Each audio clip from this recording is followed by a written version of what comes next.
Hi అందరికీ. ఈరోజైతే మా అక్క నేను చిన్న షాపింగ్ కోసమని బయటకు వెళ్తున్నాం. అది కూడా ఆఫ్టర్నూన్ 3:30 గల తినేసి బయలుదేరాము. ఫస్ట్ అయితే మేము కేపీహెచ్బి నుండి జేఎన్టీ వరకు నడుద్దామని అనుకున్నాము.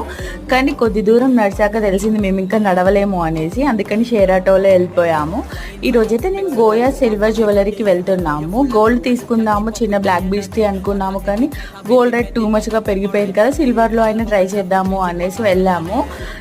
అవి చాలా కలెక్షన్ చాలా తక్కువగా ఉంది. అది కూడా డైలీ వేర్ లేదు, కొంచెం పార్టీ వేర్ అలాంటివే ఉన్నాయి తప్ప డైలీ వేర్ ఇప్పుడు అందరూ వేసుకునేటివి అయితే లేవు. అసలు రాంగ్ సెలెక్షన్ మేము వెళ్ళడమే ఫస్ట్ ఆఫ్ ఆల్. ఎందుకంటే చాలా టూ మచ్ కాస్ట్ ఉన్నాయి. ఏది టచ్ చేసినా కూడా చాలా ఎక్కువగానే ఉన్నాయి. దాని బదులు ఇంకా కొంచెం మనీ సేవ్ చేసుకొని గోల్డ్ కొనుక్కోవడమే బెటర్. ఎందుకు అని అంటే సిల్వర్ రిటర్న్ మళ్ళీ వేస్తే 55% పోయిద్ది అని అంట. ఓన్లీ 50% మనకి ఇస్తారు అని చెప్పారు. సో అలాంటప్పుడు మనం ఇంకా కొన్ని మనీ సేవ్ చేసుకొని